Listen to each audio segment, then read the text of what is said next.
Hello students, I welcome you all once again in our YouTube channel। आज हम आपके लिए वीडियो लेके आए हैं क्लास 10 के सिलेबस में से साइंस सब्जेक्ट के कुछ न्यूमेरिकल्स। लास्ट वीडियो में जैसे कि आपने देखा था हमने ओम्स लॉ और रेजिस्टिविटी के बारे में पढ़ा था, तो आज हम शुरू करेंगे ओम्स लॉ और रेजिस्टिविटी के ऊपर न्यूमेरिकल्स। ओम्स लॉ और रेजिस्टिविटी के न्यूमेरिकल्स जो है वो किस तरह से सॉल्व आउट किए जाते हैं। तो चलिए शुरू करते हैं।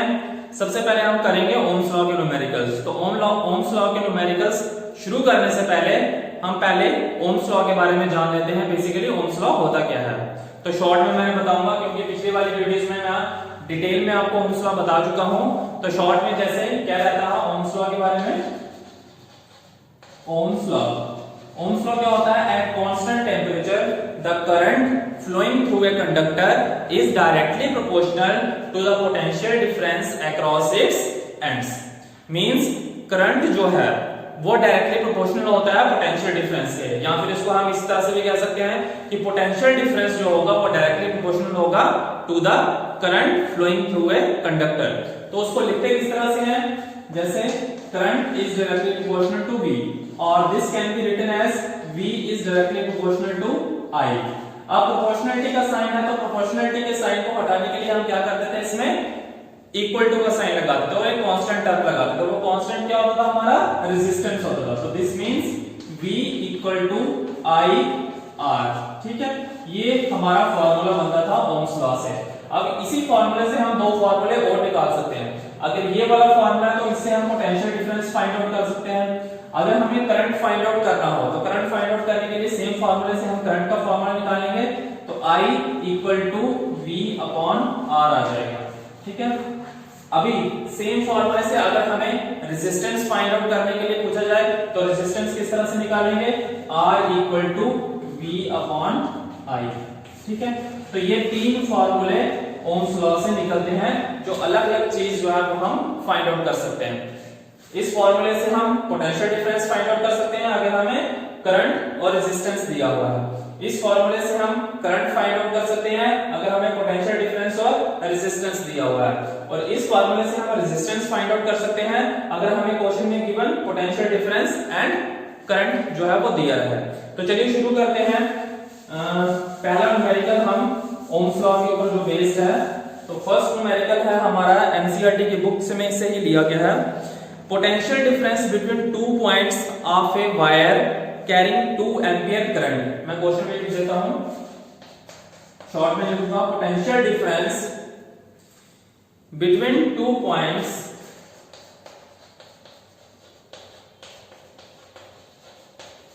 potential difference between 2 points of a wire carrying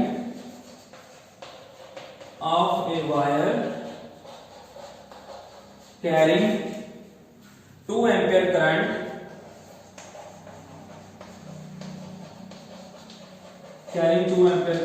is 0.1 volt। तो फाइंड आउट क्या करना है? Calculate the resistance. Calculate the resistance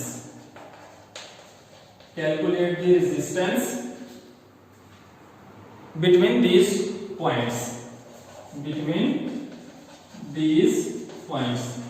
तो क्वेश्चन को पहले समझना है कि गिवन क्या दिया है और हमें फाइंड आउट क्या करना है। तो क्वेश्चन में गिवन क्या दिया हमें? Potential difference between 2 points. Means कोई दो पॉइंट है, जैसे एक वायर है और ये दो पॉइंट हैं A और B। ठीक है, तो potential difference between 2 points of a wire है कैरिंग 2 एम्पीयर करंट। अब इस वायर के अंदर करंट कितना है? हमारा 2 एम्पीयर करंट जो है वो फ्लो कर रहा है। ठीक है, वो डायरेक्शन कोई भी हो सकती है, लेफ्ट से राइट या राइट से लेफ्ट, क्योंकि अभी वोल्टेज का हमें पता नहीं है, इसके साथ बैटरी कनेक्टेड नहीं है। तो जब तक बैटरी कनेक्टेड नहीं है तब तक हम ये नहीं कह सकते थे करंट की जो डायरेक्शन है वो लेफ्ट टू राइट है या राइट टू लेफ्ट है। ओके, तो 2 एम्पीयर करंट यहां से फ्लो कर रहा है इज 1 वोल्ट, और पोटेंशियल डिफरेंस कितना दिया है इसके अक्रॉस? 0.1 वोल्ट जो है वो पोटेंशियल डिफरेंस है। ठीक है, between point A and B के बीच में जो पोटेंशियल डिफरेंस है वो 0.1 वोल्ट है and the current flowing in this wire is 2 ampere. और आपने फाइंड आउट क्या करना है इसमें? The resistance of the wire, कि रेजिस्टेंस जो है वो वायर का क्या होगा। तो obviously by using Ohm's law solution क्या आएगा, by using Ohm's law use करेंगे तो ओम्स लॉ क्या होता है, V equal to I R, ये हमारा ओम्स लॉ का फॉर्मूला होता है। अब हमें फाइंड आउट क्या करना है, रेजिस्टेंस फाइंड आउट करना है। तो जो चीज हमें फाइंड आउट करनी हो वो हम लेफ्ट साइड में लेंगे, तो R को हम इधर ले आए तो फॉर्मूला क्या बन जाएगा, R equal to V upon I is the formula of resistance. अब रेजिस्टेंस हमारा फॉर्मूला निकल गया, तो potential difference V is the potential difference and I is the current. Potential difference हमें कितना दिया है, 0.1 वोल्ट। अगर वोल्ट है ऐसा यूनिट, अगर किसी भी मैग्नीट्यूड के आगे, किसी भी नंबर के आगे वोल्ट लगा है या V लगा है, तो दैट मींस वो आपको पोटेंशियल डिफरेंस दिया है। और अगर किसी भी नंबर के आगे एम्पियर या A लिखा हुआ है तो इट मींस वो करंट है। ये क्योंकि करंट और वोल्टेज के पोटेंशियल डिफरेंस के ऐसा यूनिट्स है। यहां से हम पहचान सकते हैं कि वो हमें दिया गया है, पोटेंशियल डिफरेंस दिया है या फिर करंट गिवन दिया हुआ है। तो चलिए V is the potential difference, potential difference कितना दिया है, 0.1 वोल्ट अपॉन करंट कितने हैं 2, तो यहां पे आ जाएगा 2। अब इसको सॉल्व करेंगे 1 अपॉन 10, ओके, और मल्टीप्लाई 2 हो जाएगा, तो 1 अपॉन 20 आ जाएगा।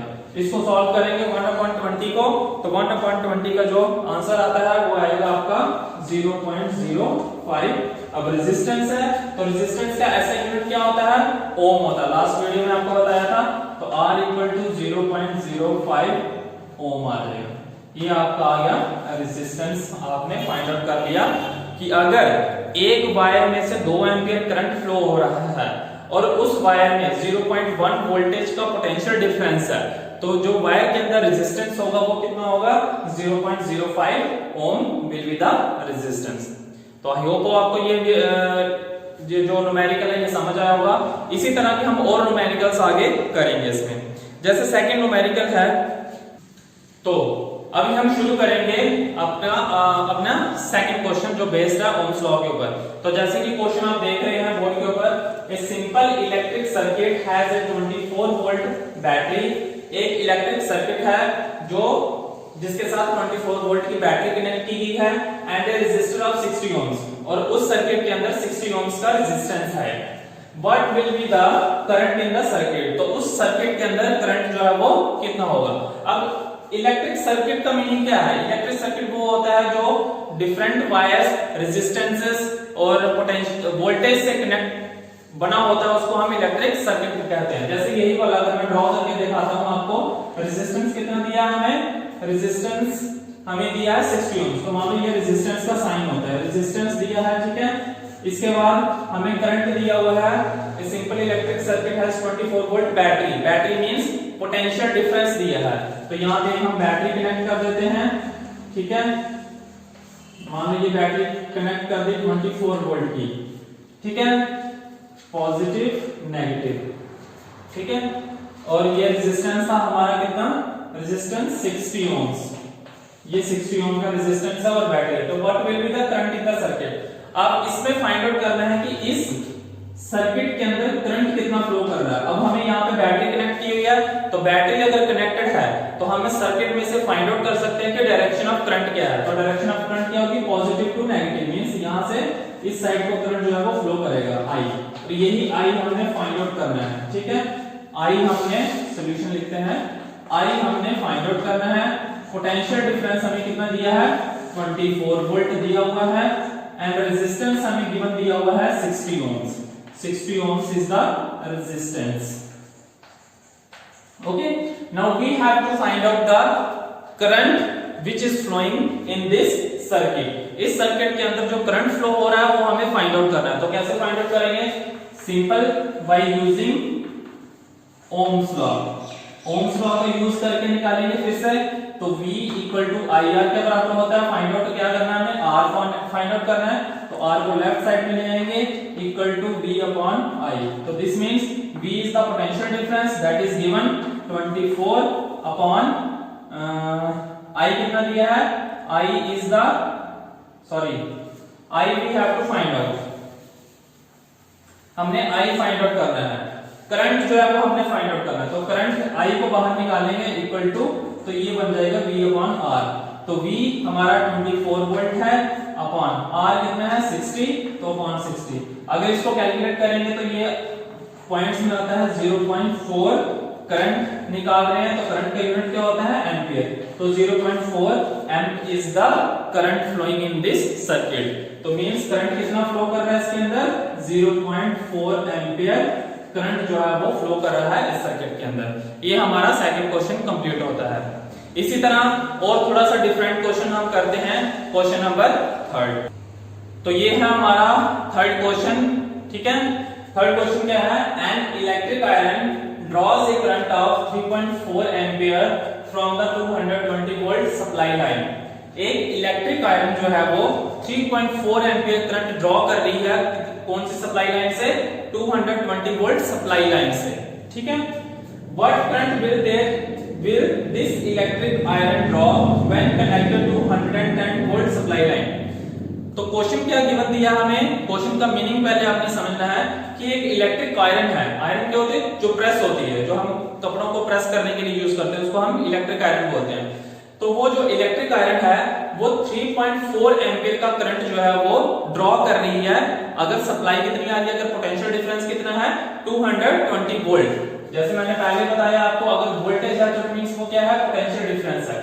तो 3.4 एम्पियर करंट ड्रॉ कर रही है इलेक्ट्रिक आयरन, अगर पोटेंशियल डिफरेंस हमारा कितना है 220 वोल्ट।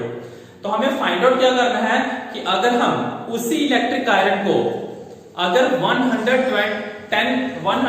वोल्ट सप्लाई लाइन से कनेक्ट करते हैं, मींस अगर वही इलेक्ट्रिक आयरन के पास पोटेंशियल डिफरेंस होता है 110 वोल्ट का, तो उस टाइम पे जो करंट होगा वो क्या होगा, हमारा करंट हमने फाइंड आउट करना है। तो दो केस आ रहे हैं यहाँ पे, ठीक है। तो सॉल्यूशन करके बताता हूं मैं आपको। केस वन है हमारा यहाँ तक, ठीक है, यहाँ तक हमारा केस वन है। अब यहाँ पे केस वन में हमें गिवन क्या दिया है, गिवन हमें दिया है करंट इक्वल टू 3.4 एम्पियर, ठीक है, और पोटेंशियल डिफरेंस हमें कितना दिया है 220 वोल्ट, ठीक है। या फिर और इसको V भी ले सकते हैं, V equal to potential difference, V जो हमें दिया वो दिया है 220 वोल्ट। तो अब हम ये दो चीजें हमें गिवन दी है, तो यहाँ पे हम ओम्स लॉ लगाएंगे बाय यूजिंग ओम्स लॉ क्या कहता है, V इक्वल टू IR के बराबर।